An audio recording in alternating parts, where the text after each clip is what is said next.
Hello, and thank you for joining me today for Real Estate with Music and You. My name is Dr. Sylvia Black, licensed real estate broker with affordable homes and apartments. I'm licensed to preach and I'm ordained as a minister, and I have my master's degree in sacred theological divinity. I'm also licensed to preach and ordained as a minister, I said that. And I have my PhD, my master's degree in sacred theological divinity, so now I have my PhD in Bible studies. And I'd like to thank you for joining me today. This show airs every Wednesday right here on Time Warner Public Access TV Channel 20, Wednesdays 6:30 to 7 p.m. and Saturdays from 12:30 to 1 in the afternoon. And also you can hit me up on Facebook at Dr. Sylvia Black. You can also visit me on YouTube. My YouTube channel is sblack3001. You can hit me up on Black Preaching Network. And I'll be giving you a website that you can actually visit, that you can contact me.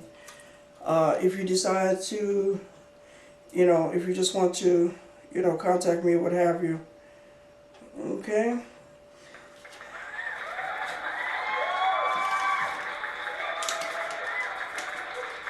Now today I'd like to talk to you on a continued basis. I know I was talking about blood-sucking banks, but because of the holiday season, I just want to touch upon the summary of this book. And then the video book will be available through me, as well as the download of the book will be available through me. And if you'd like to get a printed copy of this book, you can get it at on lulu.com or amazon.com or createspace.com, and on a website near you and at a bookstore near you. This book is entitled, O Death, Where is Thy Sting? And O Grave, Where is Thy Victory? Which is written by yours truly, Dr. Sylvia Black. And I wanted to touch upon basically the last chapter of the book, which is Eulogy for My Mother. That's what it's entitled, Eulogy for My Mother. But I wanted to touch upon the book, just to go over the book, the gist of it. And because it's the Christmas season, and the reason for the season is to celebrate Christ and His birth. And since I figured that when Jesus died and He was buried and resurrected 3 days later with all power in His hand, that it would be very significant to talk about it during this Christmas season as well. Now in my book, as I mentioned, I have been talking to you over the last couple of months for several topics. One, supposed to be Remember the Death of Lazarus, which I'll read that to you, and then the raising of Lazarus from the dead. And I talked about death through Adam and life through Christ, and how Adam had forfeited the opportunity to be able to live eternally, and how Jesus had to take His cross as the repudiation. Okay?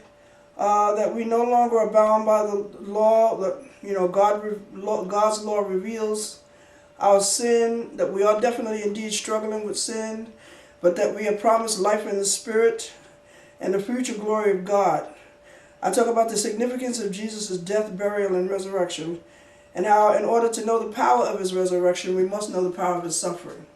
I know it's a little hard to understand and a little hard to believe, but a lot of times that's the way it is. And while you're going through the suffering, it's not easy. It's downright ugly. Okay? I talk about bereavement for those who have lost loved ones, like I have lost a loved one. I talk about struggling with sin. Okay? And then there's a couple of topics that I talk about that where I give my testimony, which you'll only find on the video book in the actual hard copy of the book. This is not public access material, nor is it YouTube material that I'll be talking about. But what I can tell you about it is that those three incidents, those significant incidents that happened when I was a child, at 4, at 9, and I can't remember what the other age was that I had. They were all, the first incident happened at 4 when God revealed Himself to me.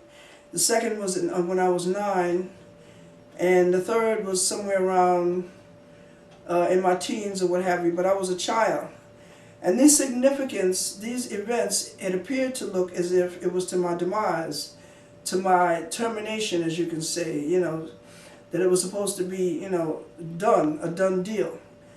But God used those events that looked like in the natural that I was going down, that I was going to perish, where I had actually defeated death in between those incidents, after and before, and during, of course, as well. And God used those events to bring about the good that I needed. Okay, the help that I needed to obtain, God was the only one that was paying attention to that, and He had to bring these events around in this way, in this catastrophic type of an environment, in order for me to get the help that I needed, so that it would help me be a more productive citizen, and also so that I could, know what I'm doing in terms of making my own decision to serve God. Okay, that's why these events are significant, and they're found in the first chapter. Actually, chapter 3. I put them in chapter 3. So when you get the book and you listen to the video of it, you can follow along in the regular book. I can download it to you. If you like a copy of it, I can download it to any one of your devices. I can email it to you, the PDF file. I can also, to your phone, I can download it. I can download it to your iPad, to your computer. Okay, I can, the video can also be downloaded, the video book, which you can actually watch on YouTube, but you'd have to search through them. This would be in sequential order. So all you have to do is put the DVD in or click on a button and you can follow it in order. And it will have what I talk about in chapter 3 about how God turned my mess into a message. And these are very significant events that look like, I was going to die. It looked like that was it. Either I was going to be dead or I was going to be in jail for the rest of my life and grow up in prison behind bars. This is how these events had actually turned out for me. And then God used them so that I got the help that I needed. So that instead of me being incarcerated in prison for the rest of my life, I was just spent a small time in an institution that actually helped me as a child. Okay? And that's basically the significance of this book, where the idea came from. But I also wrote it because I wanted to glorify God. I wanted to let everybody who's listening, within the sound of my voice, know that the man that we serve, the kind of God that we serve. Okay, and then to understand and to believe and to come to realize. I mean, you may not realize it right away. It may not even register in your mind. But to come to realize and to understand that God is the only one that can bring us out of the situation, and no matter how bleak the situation looks. And let me tell you, baby, we will find ourselves in some bleak situations. We will find ourselves in some situations that are downright dirty and nasty. It'll be like as if you're graveling around in the dirt, the same dirt that the pigs gravel around in. And you won't even have put yourself there. It will be at no fault of your own. A lot of things that may have happened to you already as a child growing up. You probably tried to forget about them. You probably tried to wipe them away. It may have changed your life significantly for the worse. In other words, you may have changed genders because somebody turned you into that. But it's all up here. It's all about a matter of us making decisions. And I talk about that in my book also, about how my bout with lesbianism as a child. Okay? And I remember somebody asked me the question. They said, well, you like women, don't you? I said, no, I didn't make that decision. That decision was made for me. And I have a ministry for those, for gay people, I guess. I don't know how delicately to say it, but for women who love on other women and for men who love on other men. There's a message in it for you to let you know that the God that we serve is a powerful God. He's an awesome and a mighty powerful God. And what makes him so powerful is his strength. The fact that he does not impose himself on us. He doesn't have to prove himself to any of us. Okay, but he's there waiting in the wings, and when we turn to him, he acts mightily. Okay, and if you don't know yet really the true meaning of who we serve, or how God can bring you out of anything that you're going through, no matter how down and out it looks, you know what I mean? I can't, like I said, God can do anything he wants to do whenever he wants to do it. I don't want to bring false hope. I don't know what God will do in your life, because it has to be a series of events and a series of things that go along in order for God to actually make a decision. And, when God decides to do what he does, it's at his own time. And I'm speaking of some, if you're in prison right now, serving whatever sentence you're serving, or if you've been diagnosed in the doctors, that's easier for me to relate to because I've been there. But I also was facing, okay, see, I said I wasn't going to talk about it, but I could say I was facing the death penalty because of something that I had done, And it actually turned around and it actually helped me. And this is in my book, "Oh Death, Where's Thy Sting? Oh Grave, Where's Thy Victory?" And I just don't know why. I don't want to talk about it on public access TV or YouTube, but I just don't feel that it's appropriate. Because anybody can be watching, you know. It's not an X-rated kind of thing, but it's very sensitive and delicate. I also talk about the fact that we are hard-pressed on every side, yet not crushed. That we're perplexed, but yet not in despair. We're knocked down, but not knocked out. And we're persecuted, but not forsaken.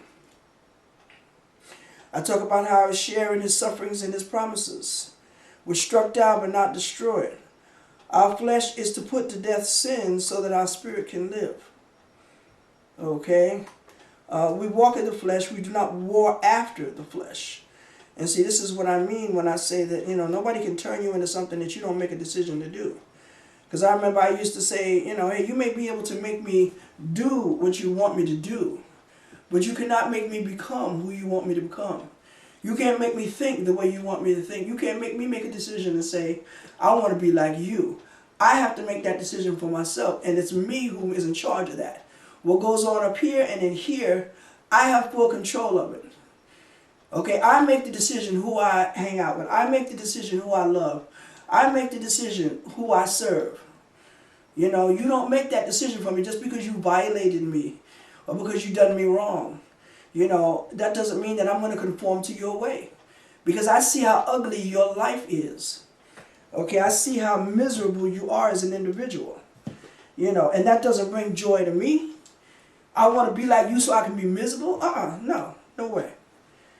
I talk about the walking dead, how God can bring us from shame to grace, how God remains faithful, and how death is the enemy, because it is the enemy.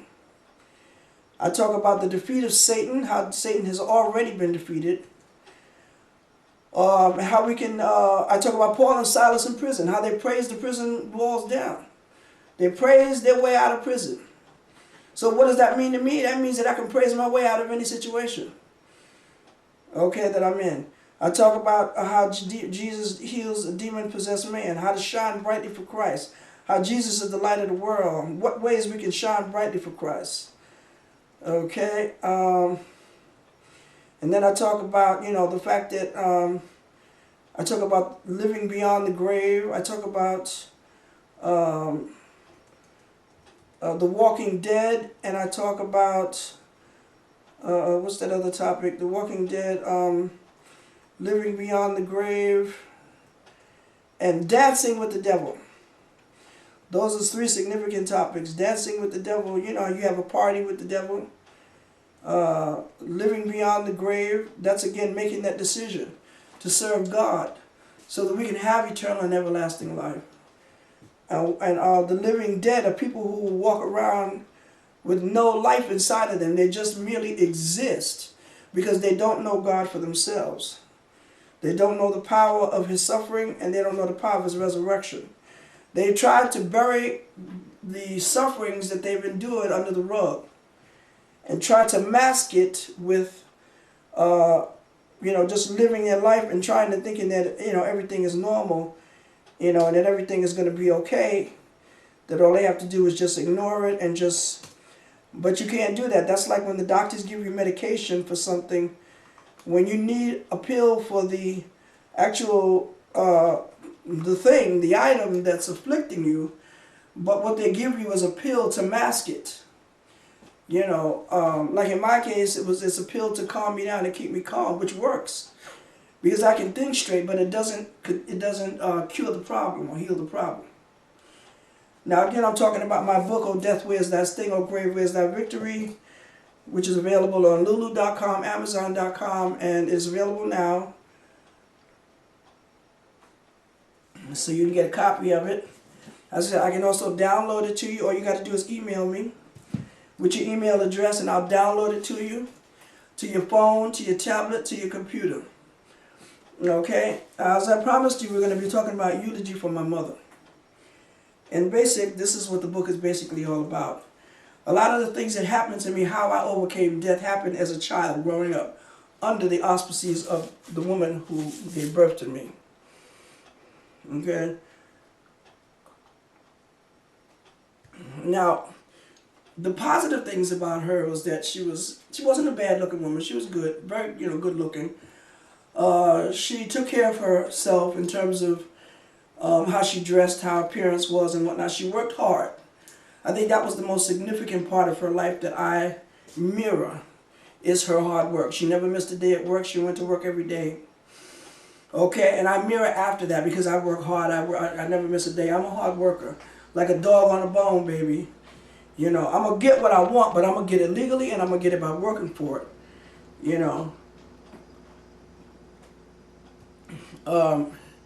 She worked, she got a job with, she got a stable job when I was a teenager. And she was very ambitious. But at the same time, she was greedy. Okay, she wanted what she wanted at any cost. She had a grudge on her shoulders about what had happened to her when she was 6. She was very close to her mother. And when she was 6, her mother was taken away from her, which would have been my grandmother. Because she told me this story over and over again. I had to sit there and listen to her sad sob stories. And she would tell me, that they took her away from her and she would never forgive them for what they did. And she never did. She went to her grave with that grudge on her shoulders. Okay? She just never forgave them. She was close to them. She was doing her mother's hair. And then she got ill and she went into the hospital and never came out. But what happened was back then, when she was growing up, racism and segregation was open. Okay? And it was legal. Or I should say it wasn't illegal. There was very little recourse for African Americans to take during that time when she was growing up, and she grew up in the South. So society, I have to say society, or I should say, non-African Americans could tell black people what to do whenever they wanted, could do what they wanted to do to black people, and the law was on their side. When my grandmother went to the doctor, she needed assistance and she didn't have any money, and they refused to treat her. So my grand aunt, which I had the pleasure of meeting before she died, she went to pick cotton to raise money for her sister. And when she got back, it was too late. She was already dead. So the reason why my grandmother died was because she was black and poor. That was the bottom line to that. And my grand aunt had made a decision that she was never going to be like that. She was always going to have money in her pocket. We had a nice long talk and everything. And so my mother grew up with this grudge on her shoulders. She grew up with hatred. She grew up with the love of money. She just wanted money. She didn't care what kind of money. She didn't care who she hurt, even if it was her family members. And I suffered a lot because of her greed. I was there under her wing a lot. My sister was smart enough to run away and leave, but I was foolish enough to stay, hoping that she would change, trying to make her happy, but to no avail, not making her happy, only for the moment, putting a smile on her face. She had a lot of issues that needed to be resolved, which she refused to face. Okay, so they were not, you can't help somebody that don't want to be helped. Like I talked about in my book, pain has its purpose. Hurting people hurt people. That's basically what the bottom line is. Hurting people hurt people. And she was a hurting individual, and she lashed out and hurt everybody that loved her. Well, I should say a lot of people. She would either hurt you, she would lie to you, or she would deceive you in some way or try to get over on you. Okay, when she had retired from her job, actually like 10 years before she retired from her job, when she was about to retire, she was able to retire, but she continued to work. And then she went to the doctor and she developed a tumor on her brain. The doctors was able to remove it, but another one came back. Okay, I had a brain operation when I was younger, and my brain had to heal. And I still think my brain is healing even today.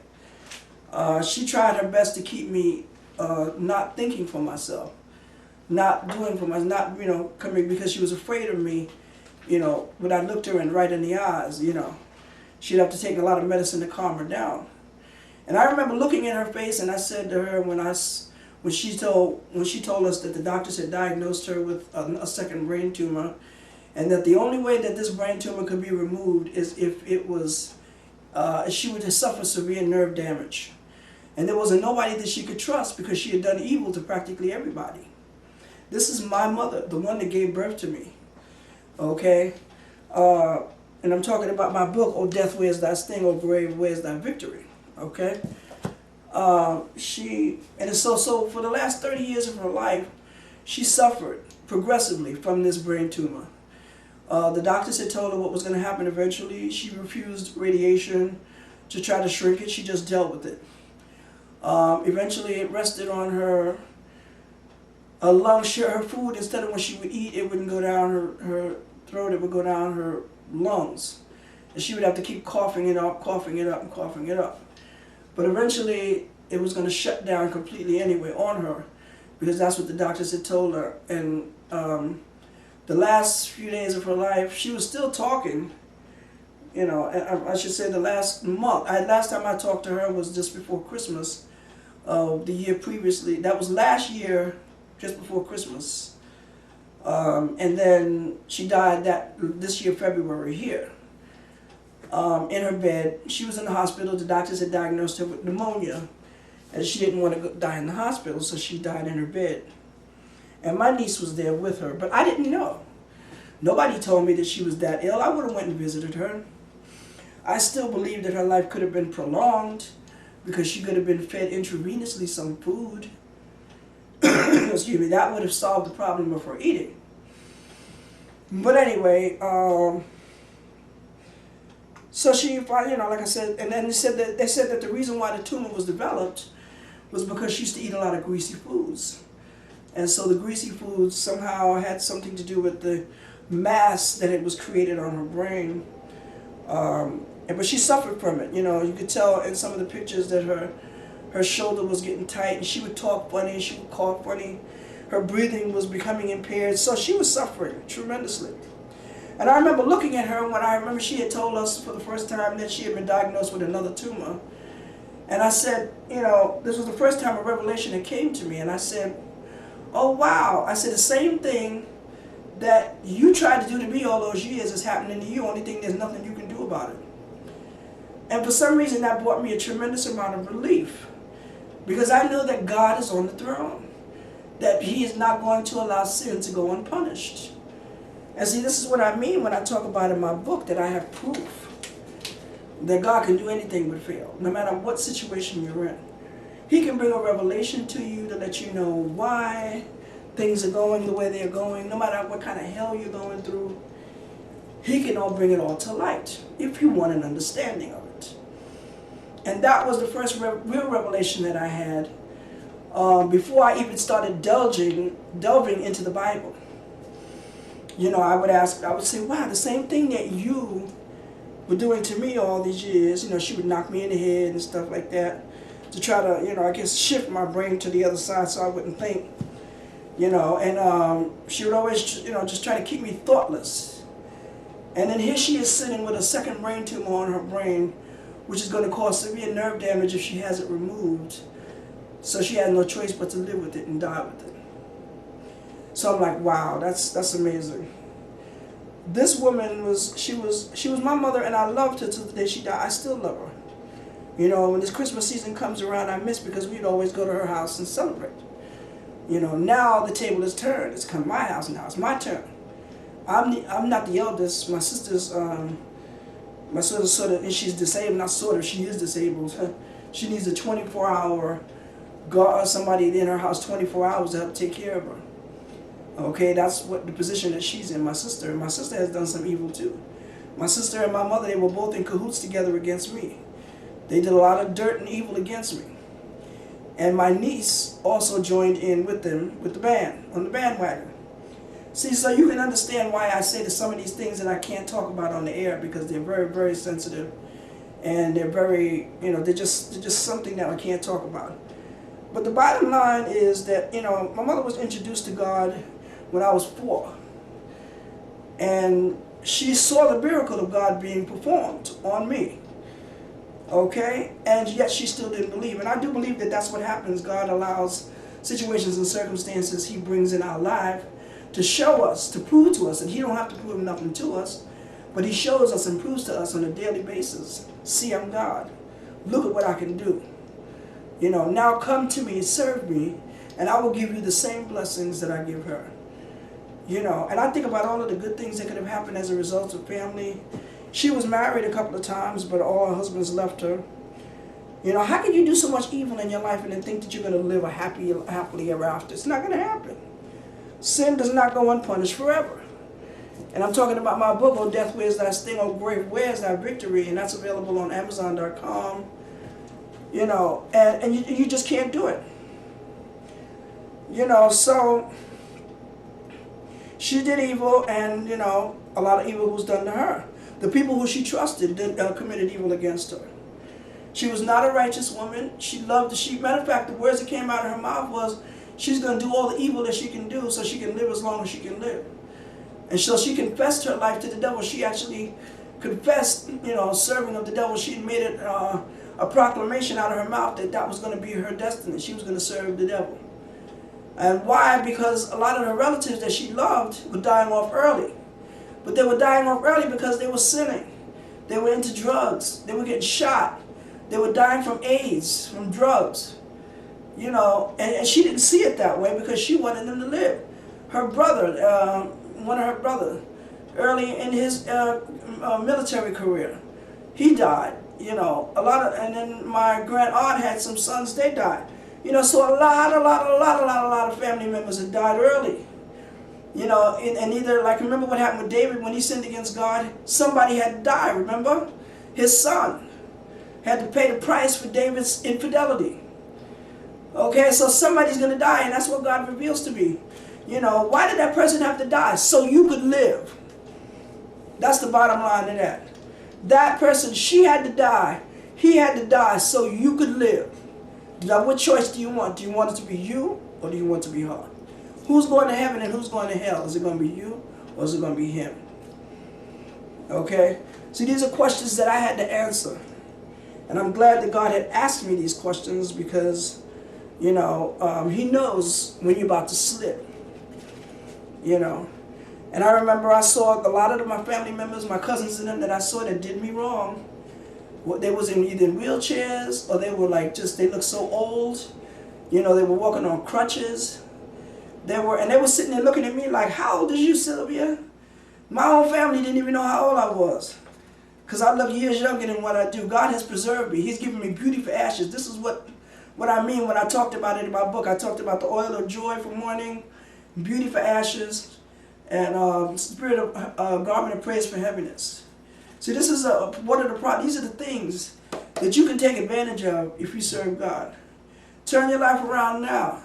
Get a copy of the book. It's available on lulu.com, Amazon.com, and on Create Space. You can hit me up on Facebook, Dr. Sylvia Black. You can email me at sblack3001@gmail.com. And you can visit me on Black Preaching Network. And this book, Oh Death, Where's Thy Sting? Oh Grave, Where's Thy Victory? Is available on Amazon.com. And just email me for other details. So I'll see you next week here on Holla at a Sister. This is Dr. Sylvia Black coming to you live from Time Warner Public Access TV Channel 20. Wednesday 6:30 to 7 and Saturdays 12:30 to 1. And my YouTube address is sblack3001. Holla!